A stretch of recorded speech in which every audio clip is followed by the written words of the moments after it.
ವಿದ್ಮಹೇ ವೈದ್ಯರಾಜಾಯ ಧೀಮಹಿ ತನ್ನೋ ಧನ್ವಂತರಿ ಪ್ರಚೋದಯಾತ್.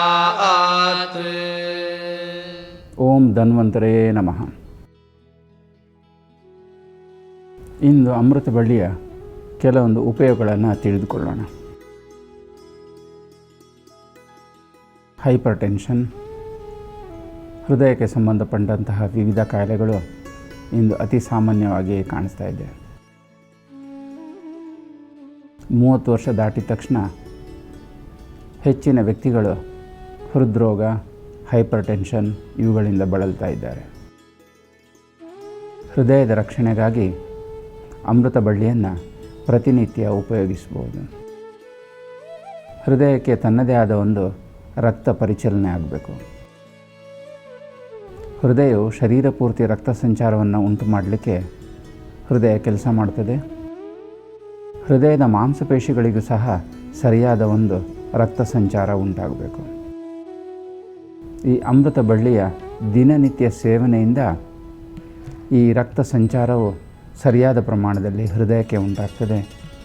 ಹೃದಯದಿಂದ ಸಹ ಶರೀರ ಪೂರ್ತಿ ಸರಿಯಾದ ರೀತಿಯಲ್ಲಿ ರಕ್ತ ಸಂಚಾರ ಉಂಟಾಗ್ತದೆ. ರಕ್ತ ಸಂಬಂಧಿ ಅನೇಕ ರೀತಿಯ ಕಾಯಿಲೆಗಳಿವೆ. ಇದರಲ್ಲಿ ಎನಿಮಿಯಾ ಹೇಳುವಂಥದ್ದು ಸಾಮಾನ್ಯವಾಗಿ ಕಂಡುಬರುವಂತಹ ತೊಂದರೆ. ಎನಿಮಿಯಾದಲ್ಲಿ ಹಿಮೋಗ್ಲೋಬಿನ್ ಪರ್ಸೆಂಟೇಜ್ ಕಡಿಮೆ ಆಗ್ತದೆ. ಹಿಮೋಗ್ಲೋಬಿನ್ ಪರ್ಸೆಂಟೇಜ್ ಉತ್ತಮಗೊಳಿಸಲು ಅಮೃತ ಬಳ್ಳಿಯು ಅತಿ ಶ್ರೇಷ್ಠವಾಗಿದೆ. ಪ್ರತಿನಿತ್ಯ ಅಮೃತ ಬಳ್ಳಿಯ ಕಾಂಡದಿಂದ ತಯಾರಿಸಿದ ಕಷಾಯವನ್ನು ಸೇವನೆ ಮಾಡಬಹುದು, ಅಥವಾ ಅಮೃತ ಬಳ್ಳಿ ಎಲೆಯನ್ನು ಜಜ್ಜಿ ಅದರಿಂದ ಬರುವಂತಹ ರಸವನ್ನು ಸೇವಿಸಬಹುದು.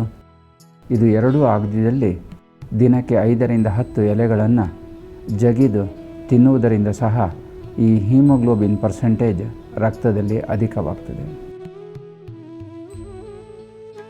ಅನೇಕ ಸಂದರ್ಭಗಳಲ್ಲಿ ಯಾವುದೇ ಕಾರಣವಿಲ್ಲದೆ ವ್ಯಕ್ತಿಯು ದೌರ್ಬಲ್ಯತೆಯನ್ನು ಅನುಭವಿಸ್ತಾನೆ. ಶಕ್ತಿ ಇಲ್ಲದಂತಾಗ್ತದೆ. ಶಾರೀರಿಕವಾಗಿ ಯಾವುದೇ ಕೆಲಸಗಳನ್ನು ಮಾಡಲು ಆಸಕ್ತಿ ಇರುವುದಿಲ್ಲ. ಈ ದುರ್ಬಲತೆಯನ್ನು ಹೋಗಲಾಡಿಸಲಿಕ್ಕೆ ಅಮೃತ ಬಳ್ಳಿಯು ಅತಿ ಶ್ರೇಷ್ಠವಾಗಿದೆ. ಇಲ್ಲಿಯೂ ಸಹ ಅಮೃತ ಬಳ್ಳಿಯ ಕಷಾಯ ಅಥವಾ ಅಮೃತ ಬಳ್ಳಿಯ ಎಲೆಯಿಂದ ತೆಗೆದ ರಸವನ್ನು ಪ್ರತಿನಿತ್ಯ ಸೇವಿಸುವುದರಿಂದ ಶಾರೀರಿಕ ದುರ್ಬಲತೆ ಅಥವಾ ಸುಸ್ತಾಗುವಂಥದ್ದು ಕಡಿಮೆ ಆಗ್ತದೆ, ನಿವಾರಣೆ ಆಗ್ತದೆ.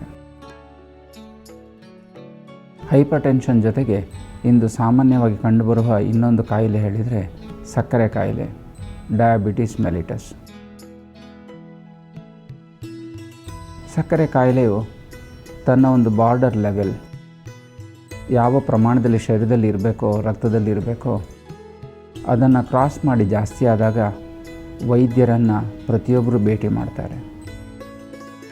ವೈದ್ಯರು ಕೊಡುವ ಔಷಧಿಗಳ ಜೊತೆಗೆ ಮನೆಮದ್ದಿನ ರೂಪದಲ್ಲಿ ವಿವಿಧ ರೀತಿಯ ಗಿಡಮೂಲಿಕೆ ಅಥವಾ ಪಥ್ಯದಲ್ಲಿ ವ್ಯತ್ಯಾಸ ಮಾಡಿಕೊಳ್ಳುವುದು ಸಹ ಅತಿ ಅವಶ್ಯಕವಾಗಿದೆ. ಈ ಸಕ್ಕರೆ ಕಾಯಿಲೆಯಲ್ಲಿ ಅಮೃತ ಬಳ್ಳಿಯ ಉಪಯೋಗವು ಅತಿ ಅವಶ್ಯಕವಾಗಿದೆ.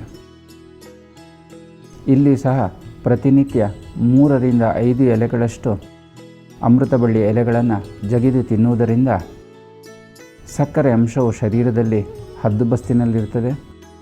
ಸಕ್ಕರೆ ಕಾಯಿಲೆಯಿಂದ ಉಂಟಾಗುವಂತಹ ಡಯಾಬಿಟಿಕ್ ಆರ್ಥ್ರೈಟಿಸ್ ಅಥವಾ ಗಂಟುಗಳ ತೊಂದರೆ, ಡಯಾಬಿಟಿಕ್ ನ್ಯೂರಾಲಜಿಯಾ ಅಥವಾ ನರಗಳ ದೌರ್ಬಲ್ಯತೆ, ಡಯಾಬಿಟಿಕ್ ಸಂಬಂಧಪಟ್ಟಂತಹ ಯಾವುದೇ ರೀತಿಯ ಇತರ ತೊಂದರೆಗಳು ಬರದಂತೆ ತಡೀತದೆ. ಇನ್ನು ಸಂಭೋಗ ಕ್ರಿಯೆಯಲ್ಲಿ ಅಸಮರ್ಥತೆ, ಇದು ಸಹ ಇಂದು ಅತಿಯಾಗಿ ಕಂಡುಬರ್ತಾ ಇದೆ. ಪುರುಷನಲ್ಲಿ ಸಂಭೋಗ ಕ್ರಿಯೆ ಮಾಡಬೇಕು ಅಂತೇಳಿ ಇಚ್ಛೆ ಇದ್ದರೂ ಅದನ್ನು ಹೊಂದಲಿಕ್ಕೆ ಕೆಲವೊಂದು ವ್ಯಕ್ತಿಗಳು ಅಸಮರ್ಥತೆಯನ್ನು ಹೊಂದಿರ್ತಾರೆ. ಇವರಲ್ಲಿ ಸಹ ಅಮೃತ ಬಳ್ಳಿಯ ಸೇವನೆಯಿಂದ ಈ ಸಂಭೋಗ ಕ್ರಿಯೆ ಅಸಮರ್ಥತೆ ಅಥವಾ ದೌರ್ಬಲ್ಯತೆಯು ನಿವಾರಣೆ ಆಗ್ತದೆ. ಇವುಗಳ ಜೊತೆಗೆ ಅಶ್ವಗಂಧವನ್ನು ಸಹ ಸೇವನೆ ಮಾಡುವುದರಿಂದ ಈ ಸಂಭೋಗ ಕ್ರಿಯೆಗೆ ಉತ್ತಮ ಒಂದು ಪರಿಣಾಮವನ್ನು ಪಡೆಯಬಹುದು. ಈ ಅಮೃತ ಬಳ್ಳಿಯ ಚೂರ್ಣವನ್ನು ಸಹ ಔಷಧಿ ರೂಪದಲ್ಲಿ ವಿವಿಧ ಕಾಯಿಲೆಗಳಲ್ಲಿ ಉಪಯೋಗಿಸ್ಬೋದು. ಅಮೃತ ಬಳ್ಳಿಯ ಕಾಂಡದಿಂದ ಮಾಡಿದಂಥ ಚೂರ್ಣವನ್ನು ದಿನಕ್ಕೆ 3 ರಿಂದ 5 ಗ್ರಾಮ್ನಷ್ಟು ವಿವಿಧ ಕಾಯಿಲೆಗಳಲ್ಲಿ ಉಪಯೋಗಿಸ್ಬೋದು. ಸಾಮಾನ್ಯವಾಗಿ ಡಯಾಬಿಟಿಸ್ ಅಥವಾ ಸಕ್ಕರೆ ಕಾಯಿಲೆ, ವಿವಿಧ ರೀತಿಯ ಜ್ವರಗಳಲ್ಲಿ ಈ ಚೂರ್ಣವನ್ನು ವೈದ್ಯರು ಈ ರೋಗವನ್ನು ಗುಣ ಮಾಡಲಿಕ್ಕೆ ಬರೆದುಕೊಡ್ತಾರೆ. ಈ ರೀತಿಯಾಗಿ ಅಮೃತ ಬಳ್ಳಿಯು ವಿವಿಧ ರೂಪದಲ್ಲಿ, ಮನೆಮದ್ದಿನ ರೂಪದಲ್ಲಿ ವೈದ್ಯರು ತಮ್ಮ ಚಿಕಿತ್ಸೆಯ ಸಲಹೆಯಲ್ಲಿ ಸಹ ಈ ಅಮೃತ ಬಳ್ಳಿಯನ್ನು ಒಂದು ನಿಯಮಿತವಾಗಿ ಉಪಯೋಗಿಸುವುದನ್ನು ನಾವು ಕಾಣಬಹುದು.